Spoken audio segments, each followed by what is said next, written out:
Hi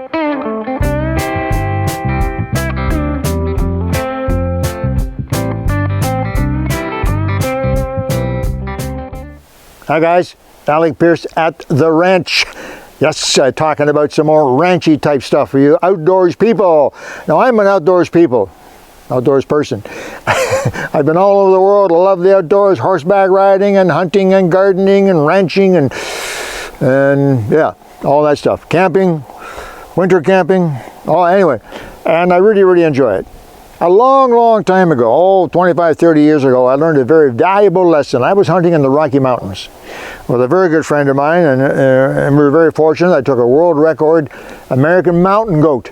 I think some of you know that my hunting exploits in the past were extensive, and I was very successful. I have 8 animals in the world record book, and I'm very proud of that, and it was a lot of fun. The memories, the experiences, and so on, unbelievable.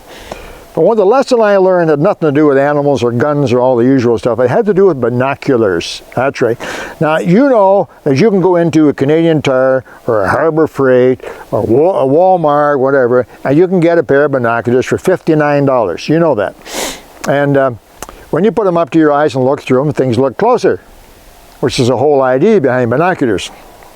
Well, I learned a valuable lesson. I was in the Rocky Mountains with a guide, and we spent most of the day glassing. It's what's called glassing, which is a fancy term for looking for an animal to shoot. A suitable animal, because usually lots of animals, but yeah, you know, some people say to me, how come you got so many animals in a record book? And the answer is simple: I don't shoot small ones.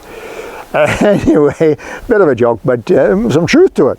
If you spend enough time glassing and looking, eventually you will find an animal which will make you proud. It's an animal that you can take without any feelings of guilt, because it's usually past its sexual prime, and you can eat the whole darn thing top to bottom, and it is one of the things that makes hunting so ethical, so wonderful, besides being outdoors.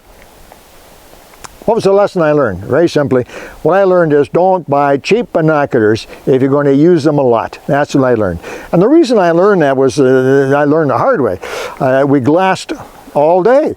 We were literally laying on our back looking up into mountain peaks looking for a mountain goat, looking through our binoculars. And sometimes you would look through your binoculars for an hour, then take a 15-minute break, and then look for another 3 or 4 hours a day looking through your binoculars. You know, looking for little white spots and what they are, and zooming and checking out small areas and the next small area. Oh, it's a tedious process. That's why it's called hunting, not killing. Anyway, a lot of fun.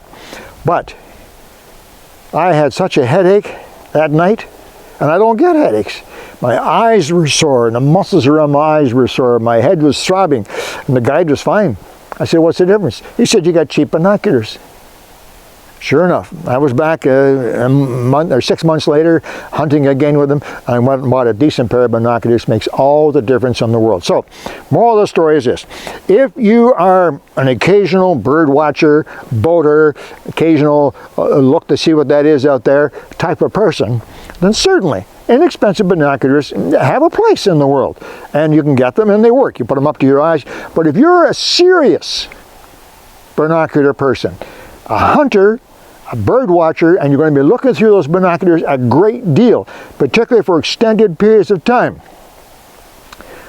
you've got to get decent binoculars. It isn't so much the glass, it isn't so much the aperture, the objective size, none of that stuff, really, not the power necessarily. My best binoculars are 8 power, which is not terribly strong.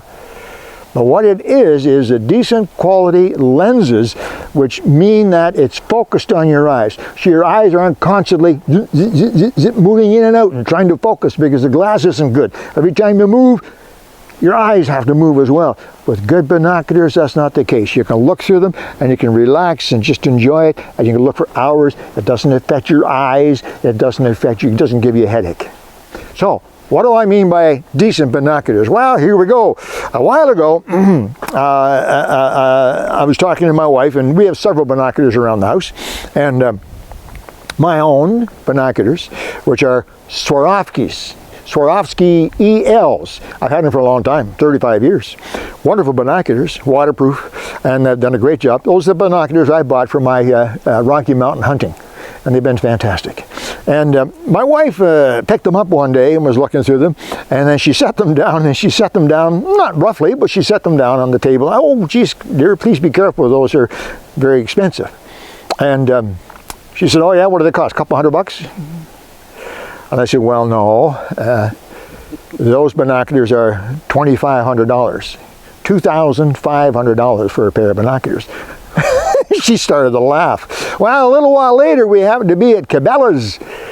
Cabela's sells Swarovski binoculars, and I was looking at them, and sure enough, I spotted the current model of my ELs, and they were, in fact, $2,629. I showed her. She almost fell down.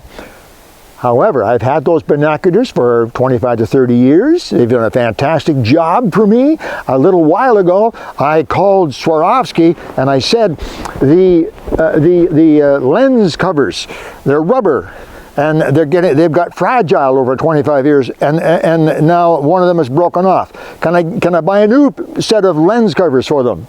And the lady said, sure, what's your address? And I gave her the address and my phone number and email address. She said, no problem, I'll put them in the mail today, you'll have them in 3 or 4 days. Done. Now to buy these lens covers, they're not expensive, maybe 30, 40 bucks. Done. No questions asked, done.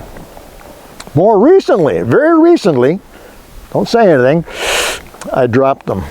Yeah, but you know, I was going to say it wasn't my fault. Of course it was. I dropped them, but I dropped them. And when it landed on on one of the eyepieces here, and of course it was extended like this, and it just dinged it a little wee bit.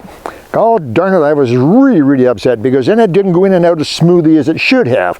So again, I called Swarovski and I said, I explained what had happened. The lady says, "Well, that's too bad." And she said she looked up these binoculars, and she said, my gosh, Mr. Peirce, you bought those a long time ago. I said, yes, I did, and they've been fantastic. I smoozed a bit, it's called schmoozing, a little bit with her, and she said, okay, put them in a box, send them to us. She explained exactly what the word is, and she sent them off to us, and she said, we'll check them out, fix them up, and get them back to you, and we'll let you know how much they're going to cost. So, 2 weeks later, she emailed me and said, we need $77.31. Okay. I said, that was a pretty cheap fix. And she said, well, you know, it wasn't a big deal. They arrived back. I got them back, and they're perfect, absolutely perfect. They look like new. And then I quickly, on the inside on the barrel, I checked the serial number. They were new. $77 for postage. They gave me a new set of $2,500 binoculars. So, the point is, thank you, by the way, Swarovski. The point is this, that when you buy a decent set, anything really, but in this particular case, binoculars, you get more than a nice pair of binoculars that you can see a long way through. You get top-notch service, top quality, no headaches, you see everything you want to see, and you'll have them for years and years and years. Now, I also want to say, but I also have a less expensive pair of binoculars. I bought these for my wife. It's not that my wife doesn't need nice binoculars. It's just that she doesn't use them nearly as much. And to be perfectly honest, I even don't need to have terribly expensive binoculars. And these are Bushnell. These are Bushnell Legend L series. And I was really, really impressed with them. I paid, I think these were about $300, which seemed like a lot to me, but I took them and I used them. And my gosh, they're really good. They're solid. They're 10 power, 10 by 42s, and they're very, very good. We use them around the ranch all the time. We use them for hunting, and you know what? A similar thing happened. I had a minor problem with them.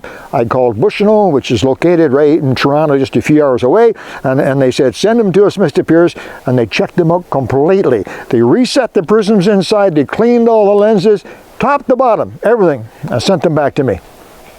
No charge. I had to pay to ship them down. Done. It's over with. Again, $300.